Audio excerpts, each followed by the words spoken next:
नमस्कार विद्यार्थी मित्रांनो, स्वागत आहे तुमचं एका नवीन व्हिडिओमध्ये. तर पहा विद्यार्थी मित्रांनो, रेग्युलर आपली सिरीज चालू आहे. क्लास 1 झालेला आहे, क्लास 2 झालेला आहे आणि आता जो आहे आपला हा क्लास 3 असणार आहे. याच्यामध्ये बेसिक्स टू ॲडव्हान्सपर्यंत आपण इंग्लिश कसं बोलायचं संपूर्ण डिटेलमध्ये घेत आहोत, बेसिकपासून घेत आहोत. त्यामुळे नक्कीच आपण जर या चॅनलवरती नवीन असाल तर नक्कीच आपला चॅनल सबस्क्राईब करा, व्हिडिओला लाईक करून जास्तीत शेअर करण्याचा प्रयत्न करा.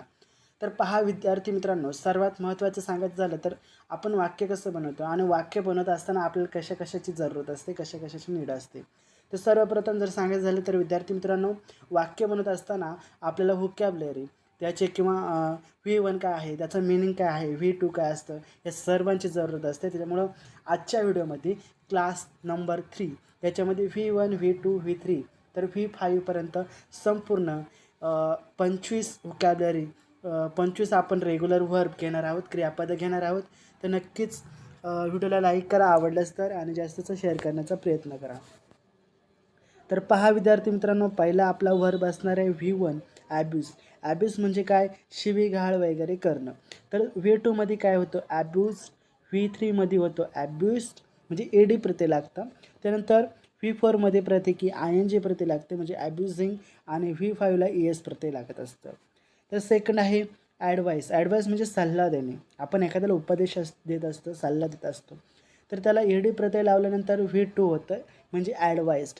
त्याचप्रमाणे V3मध्ये देखील ॲडवाईस होतं आणि V4मध्ये ING प्रत्यय करायचं आहे ॲडवायझिंग आणि V5ला ES प्रत्यय लावून टाकायचं, नंतर ॲडवाइसेस होते.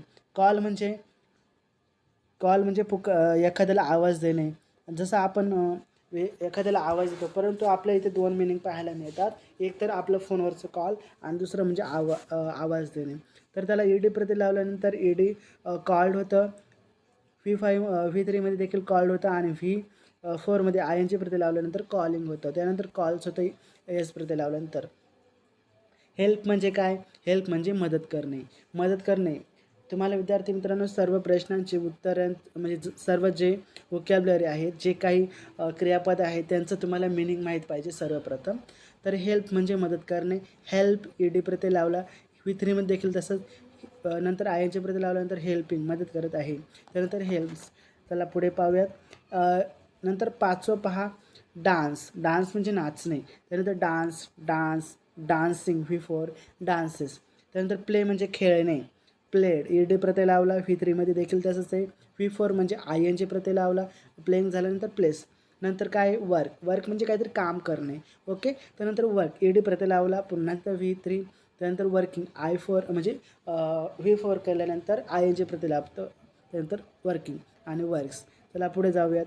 इथे पहा 8 नंबरचा आहे किल म्हणजे आपण एखाद्याला म्हणजे एक्झाम्पल घेऊया, आय किल्ड यू मी तुला मारलं. तर किल्ड म्हणजे मारणं. किल्ड ईडी प्रत्यय लावला. V3मध्ये देखील तसंच.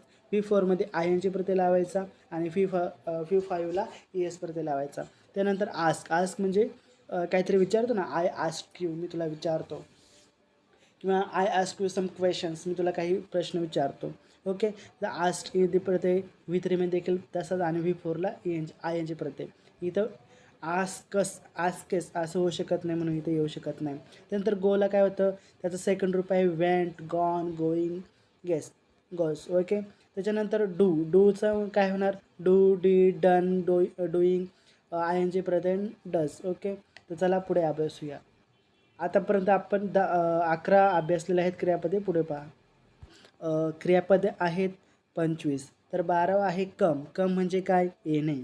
दुसरा कम V2मध्ये देखील सेम आहे, V3मध्ये देखील सेम आहे. फक्त V4ला बदली करायचं आहे, ING प्रत्यय लावायचा आणि V5ला कम्स करायचं आहे. पुन्हा एकदा वर्क आलेलं आहे, वर्क नाही ऑक आलेलं आहे. ऑक म्हणजे चालणे. ऑक्ट म्हणजे V2ला ईडी प्रत्यय लावला आणि ऑकिंग V4 म्हणजे V4ला ING प्रत्यय लावला. नंतर ऑक्स.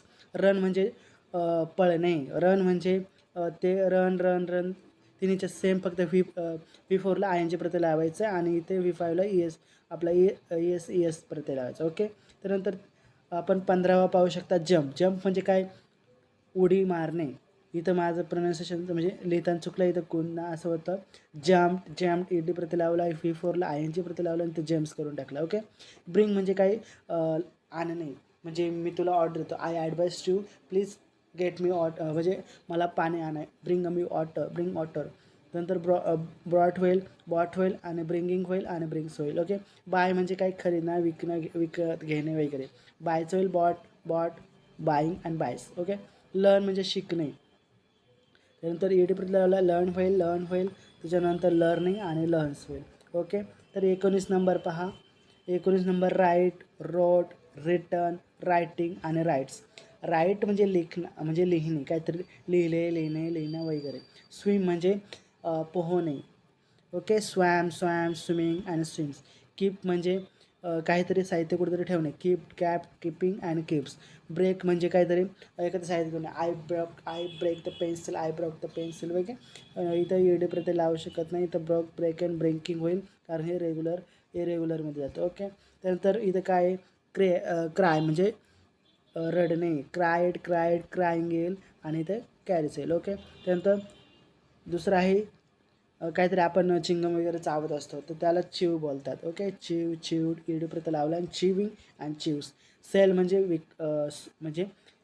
सेल म्हणजे विकणे तर त्याचं होईल सोल्ड आणि सेलिंग अँड सेल्स होईल. ओके. अशा प्रकारे आपण आज 25 रेग्युलर आणि इरेग्युलर वर्ब अभ्यासलेले आहेत. याच्या व्यतिरिक्त तुम्ही हे सर्व मी काही वर्ब दिलेले आहेत. हे सर्व वर्ब आपण एका वहीमध्ये लिहून घ्यायचा आहे आणि त्याचा अभ्यास करायचा आहे. प्रत्येक शब्दाचा आपल्याला मिनिंग माहीत पाहिजे कारण यापुढे आपण वाक्य कसं बनवायचं संपूर्ण डिटेलमध्ये अभ्यासणार आहोत. हा आहे क्लास नंबर 3. तर विद्यार्थी मित्रांनो, अजूनही आपण नवीन असाल तर नक्की चॅनल सबस्क्राईब करा, व्हिडिओ लाईक करा आणि जास्त शेअर करण्याचा प्रयत्न करा. तर चला भेटूया आपण पुढच्या व्हिडिओमध्ये. तोपर्यंत जय हिंद, जय महाराष्ट्र, वंदे मातरम.